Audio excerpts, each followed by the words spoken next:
नमस्कार मित्रांनो, तुमचं स्वागत आहे आपल्या यूट्यूब चॅनलवरती.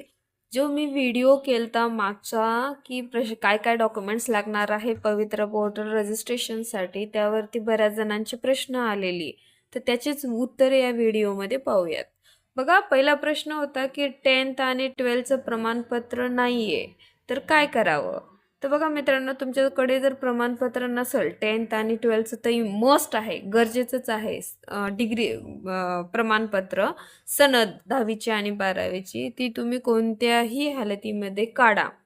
ओके, काढून घ्या किंवा मागवून घ्या, ते लागतं आपल्याला. ओके. दुसरा प्रश्न होता, डिग्री प्रमाणपत्र नाहीये तर काय करावे? ओके, डिग्री प्रमाणपत्र नाहीये तुमच्याकडे पण मार्कशीट आहे, तर मार्कशीट तुम्ही अपलोड करा आणि डिग्री प्रमाणपत्रसाठी म्हणजे डिग्री सर्टिफिकेटसाठी तुम्ही अप्लाय करून ठेवा. आणि जर डिजी लॉकरमधून निघत असेल तर डिजी लॉकरमधून काढा, काही प्रॉब्लेम नाही. आणि अजून एक प्रश्न होता की डिग्री प्रमाणपत्रावर जी इश्यू डेट आहे की आपण कोणती टाकायची, इश्यू डेट कोणती टाकायची? तर बघा, आपल्याला इश्यू डेट कोणती टाकावी लागते, जेव्हा आपला तो रिझल्ट लागला का ती डेट आपल्याला तिथे टाकावं लागते. आणि रिझल्ट ज्या दिवशी लागलाय ती डेट आपल्या मार्कशीटवरती असते, तीच डेट आपल्याला टाकायची आहे तिथे. ओके, दुसरा डाऊट क्लिअर झाला. आणि डिग्री प्रमाणपत्र जर यायला वेळ लागत असेल काही कारणास्तव, तुमच्या BEdची डिग्री किंवा पदवीची डिग्री, तर तुम्ही मार्कशीट अपलोड करू शकता. पण जेव्हा तुमचं डॉक्युमेंट व्हेरिफिकेशन होतं त्या टायमाला तुम्हाला डिग्री प्रमाणपत्र सादर करावंच लागतं. ओके, हा इश्यू क्लिअर झाला. आता तिसरा प्रश्न होता की CTET किंवा TET जे सर्टिफिकेट आहेत त्यावरती सर्टिफिकेट नंबरच नाही आहे, तर काय करावं? हे बघा मित्रांनो, जर तुमच्याजवळ जो CTETचं प्रमाणपत्र आहे, TETच्या प्रमाणपत्रावर सर्टिफिकेट नंबर असतो. ओके, CTETच्या प्रमाणपत्रावर जर सर्टिफिकेट नंबर नसेल किंवा TETच्या प्रमाणपत्रावर जर सर्टिफिकेट नंबर नसेल तर तुम्हाला तुमचा सीट नंबर तिथं टाकावे लागणार आहे.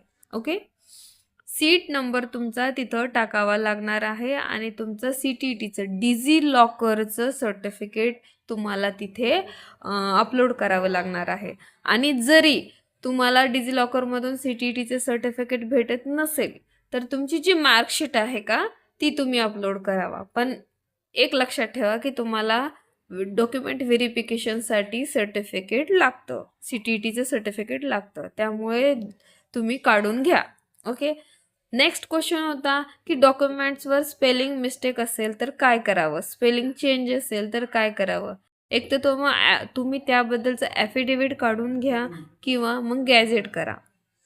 ओके, स्पेलिंग मिस्टेक जर असेल तर तुम्हाला त्याबद्दलचं ॲफिडेविटच करावं लागतं. ॲफिडेविट काढल्यानंतर तुमचा तो प्रॉब्लेम सॉल्व्ह होऊन जाईल. ओके, स्पेलिंग मिसमॅचचा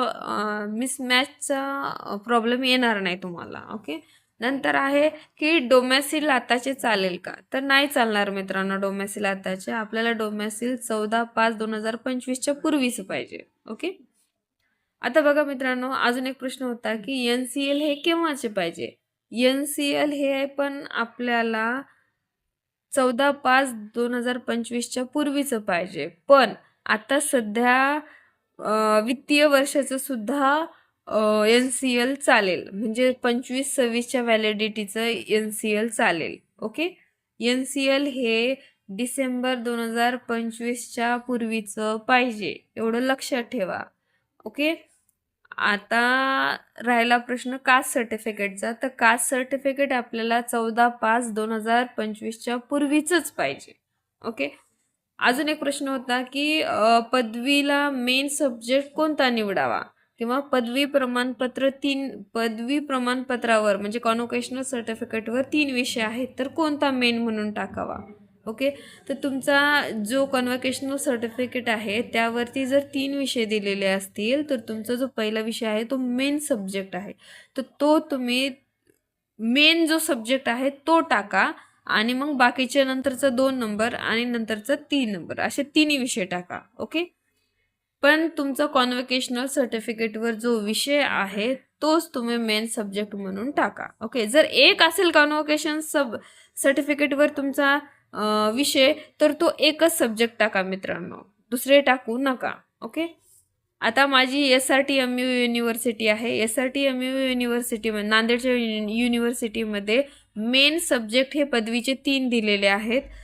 बॉटनी, झुलॉजी आणि केमिस्ट्री. तर त्यासाठी माझं बॉटनी हा मेन सब्जेक्ट आहे, त्यामुळे तो पहिले टाकावा लागेल, नंतर झुलॉजी आणि नंतर केमिस्ट्री. ओके, एक्झाम्पल म्हणून तुम्हाला सांगितलं मी.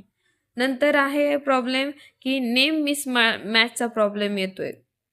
तर याबद्दल तुम्हाला अगोदरही सांगितलं, आपल्याला EO ऑफिसला जाऊन तो प्रॉब्लेम सॉल्व्ह करावा लागतो, त्याकरिता अर्ज द्यावा लागतो. ती प्रोसेस काय आहे ते मी माझ्या टेलिग्राम चॅनलवरती पूर्ण अर्जसहित टाकलेला आहे. तुम्ही एकदा जाऊन चेक करा. ओके, नेक्स्ट आहे TET CTETला 83 मार्क आहेत. तर मी पास आहे का? तर हे बघा, तुम्ही पास आहात, पण तुम्ही कॅटेगरीमधून पास आहात. ओके, CTETला तुमचं मार्कशीट येत नाही, क्वालिफाईडचं मार्कशीट येत नाही, सर्टिफिकेट येत नाही डिजिलॉकरला जर 83 मार्क असतील तर. 90च्या अबोव्हवाल्यांना डिजिलॉकरमध्ये मार्कशीट येतं. ओके, आणि जर तुम्हाला आरक्षणाचा फायदा घ्यायचा असेल तर तुमच्याजवळ कास्ट सर्टिफिकेट आणि NCL पाहिजे, तर तुम्ही पास असता त्यामध्ये. हे प्रश्न सतत विचारले जाणारे प्रश्न होते मित्रांनो, त्यामुळं हा व्हिडिओ बनवलेला. तुम्हाला अजून जर काही डाऊट्स असतील तर कमेंट बॉक्समध्ये सांगा, टाका. व्हिडिओ आवडला असेल तर लाईक, शेअर आणि सबस्क्राईब नक्की करा. थँक्यू.